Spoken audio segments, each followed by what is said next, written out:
Hello everyone and welcome back to another video. In today's video, we're going to be taking a look at High Rez, which is a super regional that is happening this weekend. This is like the closest thing you could get to a major. Insane players are showing up at this one, and it should be a good time. For our top 16 seeds, you have Mystery, Leon, Jen, and John Numbers in 13th, Dark Wizzy, Ling, Cosmos, Geist in 9th. In 7th, you're going to have Jackal and Luis, 5th, Tilde and Quid, 4th, DeBuzz, 3rd, Samsora, 2nd is Zomba, and then winning the entire thing, or seeded to win the entire thing, is Light.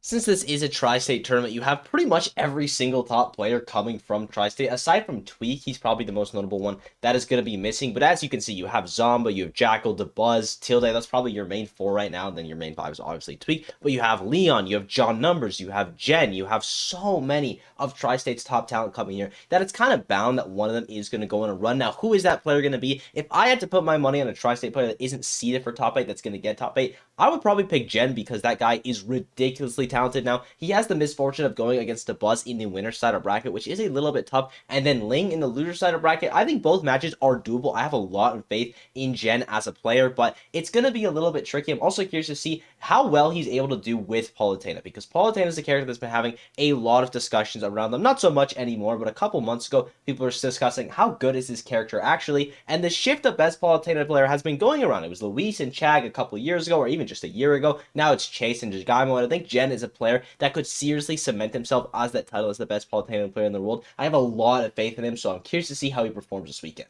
And before we move on to the top 8, I do want to mention a couple other things, starting off with Yoda Cage versus TM7 Zap. Now, Yoda Cage, I would say, is the best Bowser Jr. in the world right now. He had a couple really good runs, most notably at Gateway Legends, where he was able to beat Apollo Kage, but Zap has just recently beaten Riddles at CEO. So the title of best Bowser Jr., it's kind of up there in the air. And whoever performs higher at this tournament, I think has a really good shot to steal that for the season. Now, they are both seeded for 17th. Zap is supposed to lose to Leon. Yoda Cage is supposed to lose to Jen. I would say that Yoda Cage's bracket is a little bit harder because he also has to go against Quandale Dingalingleton, who I think is seeded a little bit low. But Zap has to go against Web JP, who is a crazy up-and-comer right now that I would never want to play in bracket. So both the Bowser Jr. players are going to have a tough time. I have faith in both of them, though. The fact that they've gotten the upsets that they have with Bowser Jr. of all characters, I kind of think that they can do anything. So curious to see who places higher there. You have Fawn at this event, who is an amazing Duck player. You have a lot of low tiers at this event that I actually think could cause some serious damage. Speaking of low tiers, you have Vivi. Now, Vivi plays a combination of Hero and Lucario.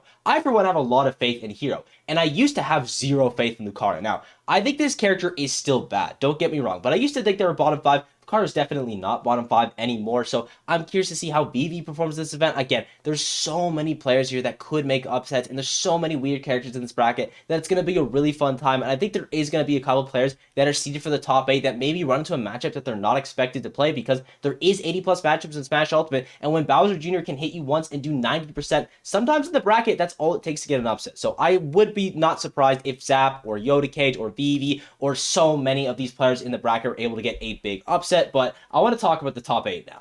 Onto this absolutely juicy top 8, our first players being Jackal and Luis, and they've actually both been playing incredibly hot lately. Starting off with Luis, he has a 17th place at Major Upset, 4th place at DreamHack San Diego. He wins Gateway Legends over players like Apollo Kage, Lima, Base Mage, has a 17th place at Crown, which I honestly don't think really reflects how well he was playing at that event. He looked insane, especially versus Tweak. He looked like he was poised to take that set, had a game 5 with Chase as well, and then he also was a 5th place at Wave Dash. So Luis has actually been doing pretty good as of late. Now, he is projected to fight Light in the winner side of bracket, and as you can see, that's not an amazing record for him, but if there was a time for Luis to beat Light, it would probably be right now. Light hasn't been on the top of his game. Now, granted, when the Light's not on the top of his game, he's still a top 10 player in the world, so it's going to be very tricky to do it, but I do have faith in Luis that the upset is possible, and if he does lose to Light, he's projected to play Tilde in the loser side of bracket. Now, I have absolutely no idea how that's going to go. You do have Tilde, who probably has more Paulo experience than Luis has Falco experience, but it's not like the two are uncommon characters, so that's probably just going to be an absolute brawl. That's a very good set if it ever does happen, so curious to see how that unfolds. You have Jackal as well, who's also been on a hot streak as late. You can see he starts off the season a little bit rough with a bunch of 25ths in a row at the majors. Then he gets a 2nd place at PAX East, 5th place at Major Upset, also a 2nd place at CT GamerCon, 33rd at Xanadu. This is an outlier, because look at this second place at Crown. Spargo win, Onin win, Leo win, Onin win, Shuton win. That is an absolute insane repertoire. His record versus Zomba at the major level, it isn't terrible. It's a 2-1 record versus Zomba, as you can see. He won at Pound, Glitch Region. These are kind of older events, and the only time they played recently was at Crown. But this is just at the major level, because these guys have actually played a couple of sets before. So I don't know how this is going to go. This is called a coin. Look at this. This is ridiculous. I'm not even going to bother projecting that. Zomba's going to win or Jackal's going to win. It's going to unfold either way. But let's say that Jackal does drop to the loser side of bracket. He would go against Quid, who he has only played once, and Quid did take that. But to be fair to Jackal, he's been playing insanely. I mean, just look at this crown run again. It is so good. And Quid hasn't been playing like at all. So if Jackal was able to beat Quid, I would expect it to be at this event, but also Quid, maybe he's been in the labs, been grinding things. Regardless of how it goes, though, that is going to be a banger set. I mean, this entire top 8 is banger after banger after banger. So our 5th seeds are Tilde and Quid, 2 players who have actually been fairly inactive, and I'm really excited to see both of them at this event, especially Quid, because he only has 2 majors under his belt this season, a 33rd at Let's Make Big Moves, which isn't amazing, and a 17th at Collision, which is actually pretty good considering the loser run. He loses very early on to Sweshi, shouts in for that upside. I think he's Ultimate Iceberg, and then he gets wins on Dawn, DDP, Chag, Sinji, DeBuzz, and Yoda Cage in a row. Like, that is an absolutely insane run. But since then, we haven't really seen him at a major event. But he is projected to lose against DeBuzz in the loser side of bracket. And the only time he's played, he was able to take that. Now, to be fair, DeBuzz has been looking way better than he was towards the start of the season, and Quid has been looking like nothing towards the start of the season because he doesn't have a later half. So I really don't have a ton of info for Quid here. And speaking of not having a lot of info, the player that he's supposed to lose to in the winner side of bracket is Sam Sora. I have no idea how that's going to go. It can honestly go either way, but to be fair, it's the definition of new age versus old age. You have Sam Sora, a player that literally only existed in the pre-quarantine era, and you have Quid, a player that pretty much only existed in the post-quarantine era, at least a super relevant top player. So that's going to be a banger set regardless of how it unfolds. Tilde as well, another player that hasn't been super active this season. As you can see, 100 players, more events. He only has 4 of them. Let's Make Big Moves being his only major, where he's still able to beat Meister, which is pretty crazy. Then he's a 5th place at the Kama and a 4th place most recently at Battle of Z, but he also has this win at Xena. Now, it's only local, but then you look, he beats WebJP, PK Chris, Mystery, and Zomba twice to win a local. Tri-State isn't really a fair region, but Tilde is still clearly playing hot. I'm very excited to see him performing now. He does have losing records versus both Sam Sora and DeBuzz, the players that he is supposed to play against, or at least the players that he's supposed to lose against. Do I have faith in him to make those upsets? Yes, absolutely. I mean, the last time he played Sam Sora was at the last iteration of this tournament in both the Grand and Winners Finals. That was only one tournament. Sometimes Tilde is just playing hot that day, or someone isn't playing as well, so I'm excited to see that rematch. And then DeBuzz as well. Last time they played was Riptide 2 years ago. The last time Tilde went to Riptide, he won. Like, he has leveled up massively since then, so it's also going to be something that's very exciting. I'm just really excited to see Quid and Tilde in this top 8 in general. As you can see, there's a lot of top talent that we haven't seen for a long time showing up to this event. And speaking of that, it's time to talk about Sam Sora.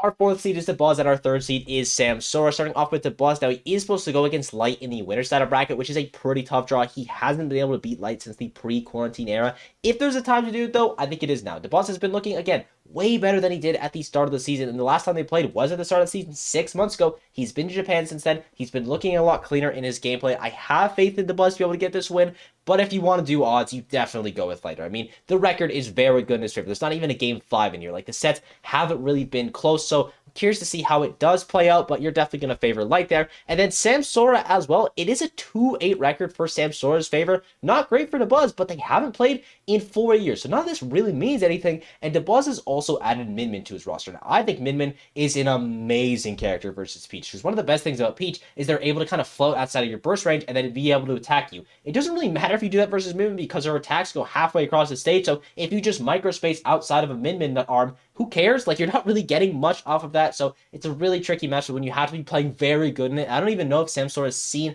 a Min Min on the level of DeBuzz's, but also DeBuzz might even bust out the Min Min because he hasn't been playing that character recently, so I really don't know how that's going to go. And speaking of things I don't know how it's going to go, Sam Sora. I have no idea how he's going to do this event. He is the biggest X factor of this event by far, and Quiz at this event, like, that's how crazy that is. And he is supposed to lose against Zomba twice, and to be honest, kind of a bad draw because the only player that he's really lost to recently, like at a major level, the only players he's lost to are Myron and Zomba. Even though Cirque du CFL wasn't a major, this was like major caliber players, right? And he lost to Zomba, and that was before Zomba went on his Japan trip. Now, it was a game 5 set, incredibly close. It still could go in Sam Sora's favor, but I have literally no idea how he's going to perform this turn. For both him and Quid, we can speculate all they want. They're both amazing players, but we're going to have to wait till the actual day of performance to see how they do.